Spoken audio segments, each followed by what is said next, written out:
Selamat pagi saudara-saudari yang dikasihi Kristus.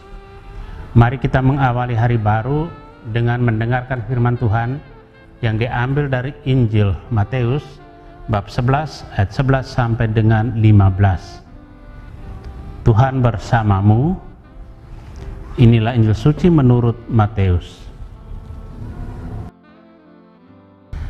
Pada suatu hari Yesus berkata kepada orang banyak, "Aku berkata kepadamu, sesungguhnya di antara mereka yang dilahirkan oleh perempuan tidak pernah tampil seorang yang lebih besar daripada Yohanes Pembaptis.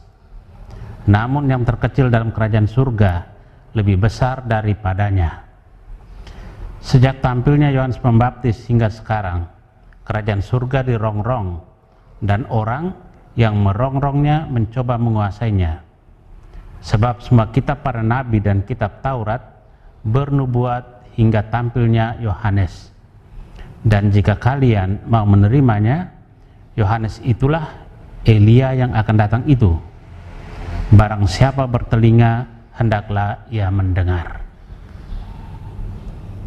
Demikianlah sabda Tuhan. Saudara-saudari yang dikasihi Kristus, tema yang akan kita renungkan hari ini, siapa bertelinga hendaklah ia mendengarkan.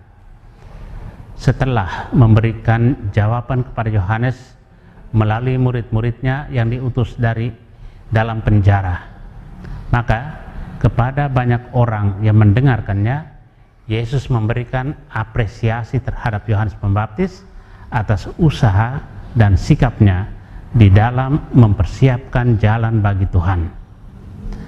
Apa yang dibuat oleh Yohanes Pembaptis? Dia berani berkata-kata mengenai kebenaran tanpa takut dibenci dan dimusuhi. Cara hidup inilah, yakni menyatakan suatu kebenaran tanpa takut akan hal-hal yang dapat mengganggu hidupnya, seperti dimusuhi, dibenci, bahkan sampai dimasukkan dalam penjara dan dibunuh. Sungguh berkenan pada Tuhan. Yesus menegaskan bahwa apa yang dilakukan oleh Yohanes Pembaptis dengan mengatakan bahwa yang bertelinga hendaklah mendengarkan, sebuah ajakan untuk kebaikan dan keselamatan, maka perlu didengarkan dan diterima. Memang hanya yang ingin bertobat dan diselamatkan akan mendengarkan dan berubah. Jelas diperlukan kerendahan hati untuk menyadari keadaan diri kita.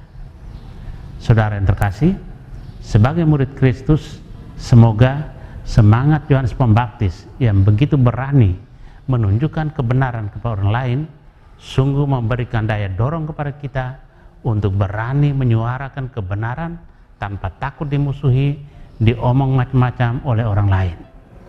Yang terpenting ialah apa yang kita lakukan sungguh berkenan bagi Tuhan.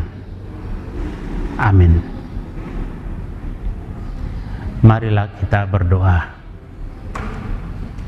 Tuhan, pagi ini kembali kami naikkan syukur dalam doa dan permohonan. Terima kasih sudah menjaga kami saat tidur maupun bangun. Terima kasih untuk udara sejuk dan segar pagi ini. Tuhan, kami hendak beraktivitas, kami mohon tuntunan dan pemeliharaan-Mu. Jauhkanlah kami dari yang jahat dan berilah kami kekuatan dan kesehatan. Utuslah Roh Kudus-Mu menyatu dalam diri kami sebagai vaksin ilahi yang memberi kekebalan tubuh dan mematikan COVID-19 yang mengancam kehidupan kami. Kami serahkan hari ini ke dalam tangan-Mu. Kristus terang dunia, berkatilah keluarga-keluarga kami, ajarlah kami untuk saling mengasihi dan mengampuni.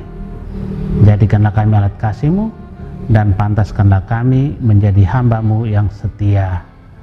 Amin. Tuhan bersamamu. Semoga keluarga kita, orang-orang terkasih dan doakan, seluruh aktivitas kita hari ini dilindungi, dibimbing, dan diberkati oleh Allah yang Maha Kuasa, Bapa dan Putra dan Roh Kudus. Amin.